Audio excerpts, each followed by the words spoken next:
Okay, I know that I have some pretty long in-depth videos about home inspections, but today we're going to talk a little bit. We are going to talk about home inspections, but the angle we're going to look at today is kind of some tips and tricks you can do before you even write an offer on the house. So, well before the inspection period, well before you write an offer, well before you pay for the inspections, all of that stuff. So, stay tuned and I will give you some tips and tricks when it comes to home inspections and repairs. Hey there, I am Christina Sparks, realtor with Real Broker, owner, House of Sparks.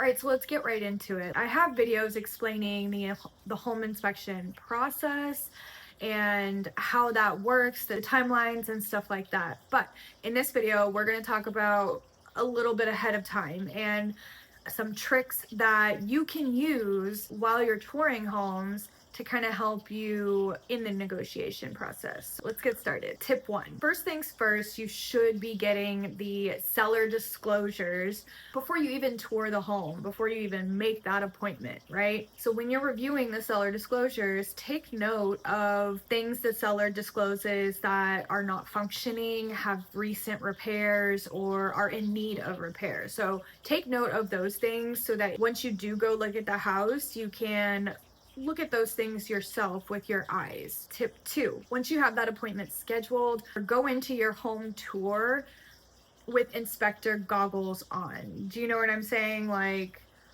look at all the things. Don't just look at the floor plan and what kind of floors and what kind of countertops. Don't just look at the cosmetic aspect of the house. Look at everything. First of all, drag your list out from your seller's disclosures and check those things off. Look at those things that were disclosed as maybe an issue. And then go through the house and look at things like, you want to look at all the windows, open, shut them. Are any of them like dragging to shut or dragging to open? Look under the sinks. Are there any leaks? Look in the showers as well. If you're feeling adventurous, get in the crawl space and get in the attic, and you can shine a flashlight in the attic and really see if there's been any leaks, any fungal growth. Same thing with the crawl space. I'm not saying that you should use this opportunity to negate your home inspection, but just follow me on this path, okay? Okay, so now that I've given you some ideas on things to look at, basically just looking at the home a little bit closer. Do you know what I'm saying? Now, once you've reviewed the disclosures, you've looked at the house in person, and you've got notes and questions and all of that, ask the questions. This is tip number 3.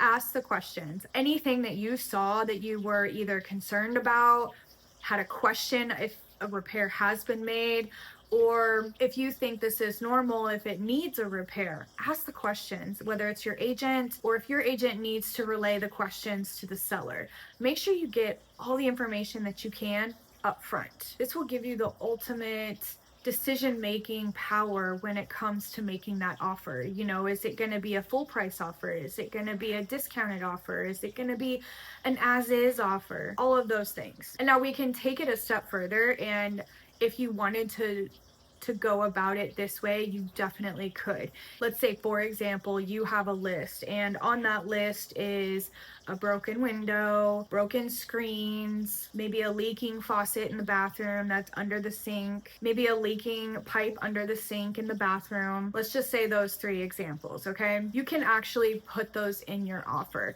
This is not going to void out an inspection or void out any future repair requests, but these things were seen, these things were known, and same goes with anything that was in the seller's disclosures.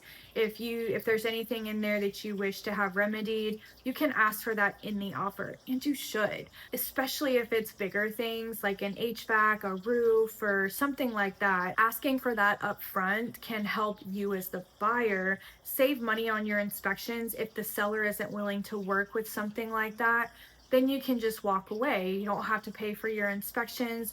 You're not wasting time on a specific house, all of that, you know? The goal here is to not waste time, right? You're a buyer, you're looking for your house. And the seller the same. You know, they don't want to spend days off of market. They don't want to waste time with a buyer who doesn't know what they want. So now that I've given you 3 tips, I'm gonna give you a little bit more of a information tidbit.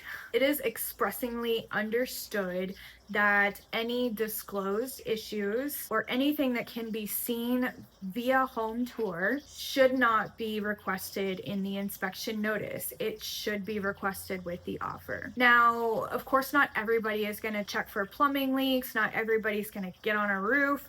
But if it's disclosed that the roof leaks, that should be requested in the offer. Make sure you understand the steps you need to be taking when it comes to the condition of the property, the offer you make, and the home inspection and repair requests. Go ahead and like this video if you learned something. I hope you did. And don't forget to subscribe. I do post a new video every single week. If you have questions about this video or inspections in general, feel free to reach out. I am happy to help any way that I can. I hope you have a great day.